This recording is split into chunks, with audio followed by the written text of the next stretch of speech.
Et des fois, on a beau entendre tout ce que l'on entend et on ne percute pas. On reste les mêmes avec tous nos défauts. Et cela, c'est humain. Ne vous inquiétez pas, c'est humain. Puisque c'est arrivé même à l'époque du prophète Mohammed sallallahu alayhi wa sallam. Lorsqu'il est mort. Omar, il ne voulait pas le croire. N'est-ce pas? Omar, il ne voulait pas le croire. Il disait aux gens, il n'est pas mort. Le prophète Mohammed il est parti vers son Seigneur. Comme Moussa est parti vers son Seigneur. Il va revenir auprès de nous. Il reviendra auprès de nous. Donc il ne voulait pas le croire. Et il ne voulait entendre personne dire, il est mort. Et Abu Bakr, qui était donc le père de son épouse, Aïcha, lorsqu'il a appris la mort du prophète Mohammed, il est parti chez elle. Et il était là, puisqu'il est mort donc, à domicile, entre ses bras. Il l'a vu allongé, il a découvert son visage. Et qu'est-ce qu'il lui dit? Tu sens aussi bon, vivant comme mort. Et ensuite il récite le verset, tu vas mourir, et eux aussi ils vont mourir. Regarde un petit peu l'intelligence. Ah, des Sahaba qui avaient compris. Pas tous, mais ils avaient compris sur le moment que même dans un état de choc psychologique, parce que tu sais, dans un état de choc psychologique, psychique, les frères psychiatres ou psychologues, ils savent cela. Eh bien, tu peux perdre tes moyens, tu perds des fois presque ta raison.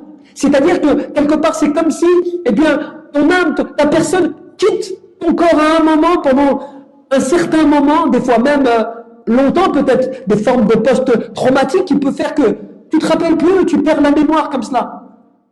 Eh bien, As-Sahabi, Abu Bakr, ce compagnon, lui, il est tout à fait perspicace et il se rappelle tout de suite le verset coranique. Ensuite, il va à la mosquée.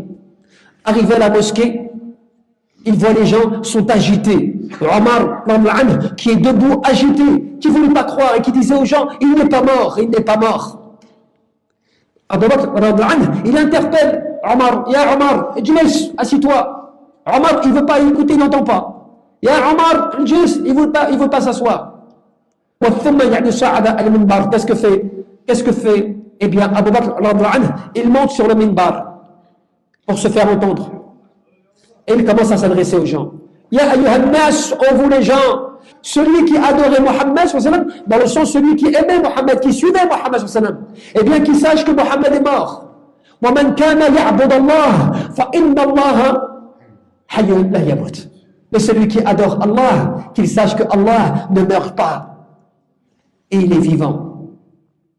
Et là, Omar, qu'est-ce qu'il dit? Quand j'ai entendu Abu Bakr dire cela et ensuite il a récité le verset, il dit c'est comme si je ne l'avais jamais entendu. C'est comme si je n'avais jamais entendu ce verset.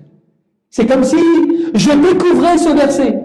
Alors qu'il priait avec le prophète Mohammed. Il priait, ils entendaient ce verset. Il récitait le Coran, il faisait tout cela, il faisait tout.